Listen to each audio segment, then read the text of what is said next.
Okay, yeah. So this session was called a disaster called development, aka Vikas ke naam par Vinash. And I think after seeing all these films, perhaps for all of us, why it has been, labeled like that for the sake of this session and this discussion would have become much clearer than before. I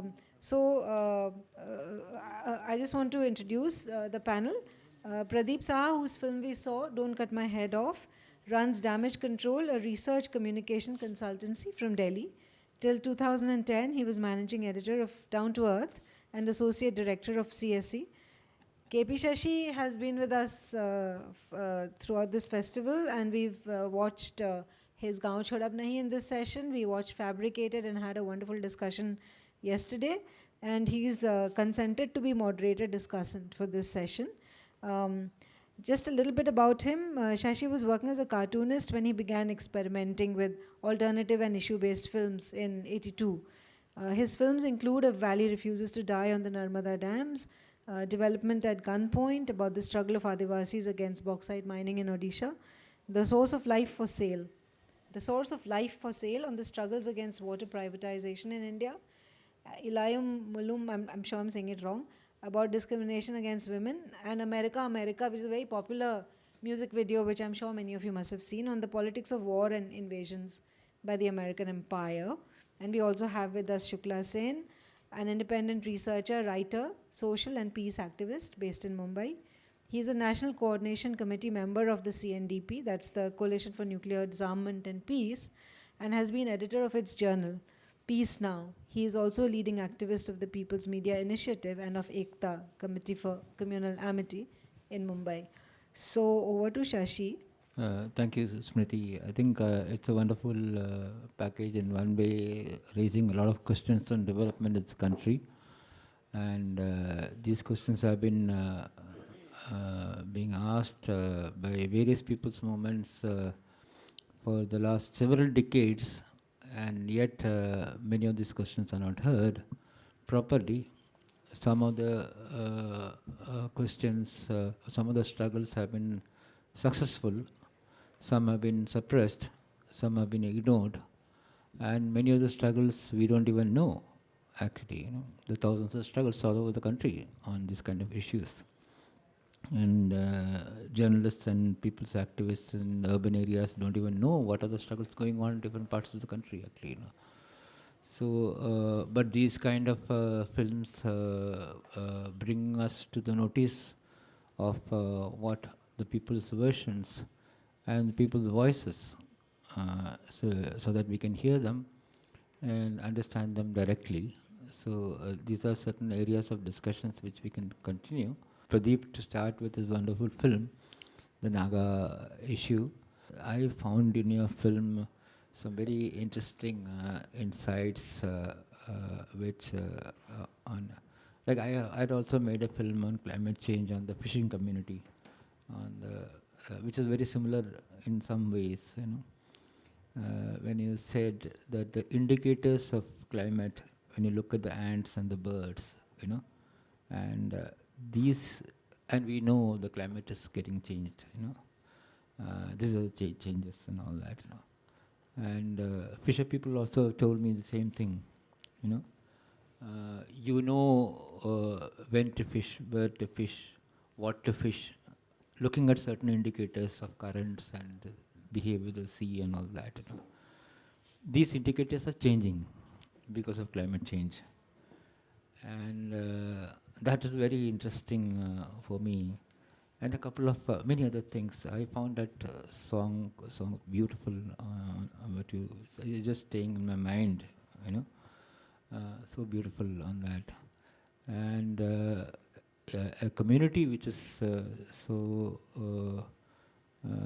down to earth, the Nagas, who do collective farming. It is not a kind of wage labor society.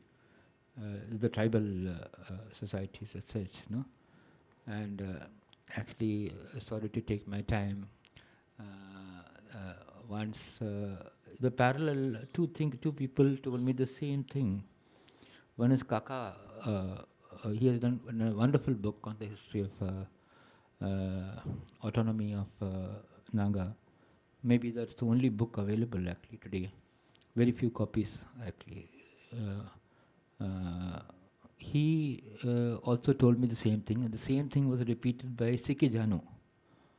The same thing Sikijano also told. Sikijano is on a struggle right now in Trivandrum for around 120 days with Adivasis, asking for their community rights and forest rights and for the land rights, which has been accepted by the government, the state government, long back, which is not given, but they don't have land. The mainstream invaded their lands, and today, if a person dies, an Adivasi dies, you have to dig up your kitchen and bury them, and it's come to that kind of stage. So C.K. Janu once told me in an interview that you don't have to teach us about socialism, but we practice socialism. You don't have to teach us human rights, we practice human rights. You don't have to teach us environment, ecology, because we are practicing it as such. You don't have to teach us democracy because we are practicing it. So these are some of the things which Kaka from Nagaland also told me. Same thing from Adivasis in Kerala and Adivasi Nagas also. And many things. I don't want to go on talking on this issue because I'm a chair. So Pradip, please tell us your experiences. This film wasn't like planned as a film on climate change or planned as a film on development. There was no kind of specific keyword agenda for the film. Film came from some kind of discussion. You see four names. We all talked about things. Somnath was doing his postdoctoral at Heidelberg, and his postdoctoral is interesting. It's about media and environment. So it's a whole question of democracy. The notion of democracy, which is the hallmark of environmental understanding and role of media, how it promotes or doesn't. At some point in my past life in CSE, I've done at least quite a few, 11, 12 annual ritual of climate meetings. And I know what happens. So climate meeting came up because it's if I can tell the same story in a completely different manner. Every UN meeting, the mandate is that it's people's. Even you have to have community representation. So people are herded to UN. I'll be absolutely, I don't belong to any NGO, nothing, so I'll tell you straight. Someone gets THECA. Christian Aid will get THECA to get people from Africa, Latin America, Asia. They'll tell their vanguard frontiers to get people. So I respect all of them, I'm telling you, but I'm talking about logistics. So Ekta Parishad will get THECA here to get people. Ekta Parishad will get 12 leaders from 12 eco-regions, pick them up, take them to Copenhagen.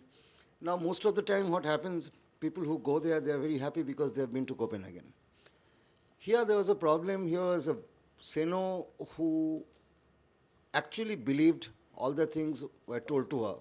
That she would go to Copenhagen, she would be sitting with the negotiators, she would be telling the negotiators what she understands, what's Naga reality, how much they know about the world, what should be done. Seno could not get inside Bela Center for 4 days, and she wasn't very happy that she got a chance to go to Copenhagen. That wasn't her thing. So Seno came back. So this is what happens. Personally, what I have found is you go to UN meeting, it's a mockery. It's like ultimate fake democracy. You have 600 television studios inside. You have thousands of journalists from newspapers, magazines. It's like hyper-mediated. It's like ultimate transparent-looking place. You have kiosk with keyboards where it's written, send your message, send your SMS to Obama. You type something, you think it's gone to Obama. Obama is going to sign Kyoto Protocol next day. You meet negotiators personally, ask what's happening. Everyone says, don't know. No one knows anything, what's happening. No one knows anything. So that's UN meeting. So we placed these two different UN meeting as a medium. You have a world which is very fast. Seno describes this very nicely. A very fast, and she says this is a slow place, that's a fast place. As far as I go, it becomes faster and faster, and it's so fast that they can't even hear us. So this two world, the negotiation going on, this film is not about any solution. This film is about how do we reconcile these complete two different worlds. So from there, this film started. I'll just add one more thing to what Soshi said. Chizami is also why Senos like. Chizami is very, very interesting place. Chizami has been researched a lot in terms of agriculture. And there is a pattern. When we talk climate, the real issue is water, food. That's main. I mean, climate, real issue is water and food. I mean, that's the final thing. That's why we also talk about agriculture, food. Chizami is very interesting. Chizami, I mean, around Chizami, obviously, a lot of new practices stuff is happening because government's job is to modernize people. Chizami is a village which people have collectively decided not to have any agricultural laborer in the village. It's a collective decision. It's, I think, an ultimate understanding in terms of political economy. It's very serious because they think that the moment they do that, they will lose relationship with their land. So they do it collectively. I mean, Chizami is a very interesting place. And my favorite thing is, in which a lot of viewers have told me that it's so boring that women showing all those seeds. I mean, my point is, life is like that. I mean, it takes time. And how proud they are. I mean, look at her cupboard, how many things she's got. Just to echo, you said these are the richest people, okay? These are the richest people, so much they have, and they're so proud about it. So the whole thing was like kind of, it's not any answer or anything, it's a kind of essay trying to understand, can you reconcile? And the name, Don't Cut My Head Off, that's also very important because you see the story behind the song is two friends are walking through the forest. They are going to their best friend's wedding to another village, and they know that there are headhunters in the forest. So it's a song to the headhunter. They're negotiating with the headhunter. First they say that, don't kill me. Then they say, oh, if you are a headhunter, obviously you'll be killing. Then they say, if you kill me, don't cut my head, cut from my waist. And the third thing is, oh, you are a headhunter, obviously you'll be cutting my head. The third thing, final, pride. If you cut my head, please return the head to my village. Don't hide my head. That's the pride thing. And that's what we parallel with going to this UN meeting. You go to UN, you are actually going there to negotiate with your killer. I mean, kill me this way, kill me that way. That was a kind of underlying story.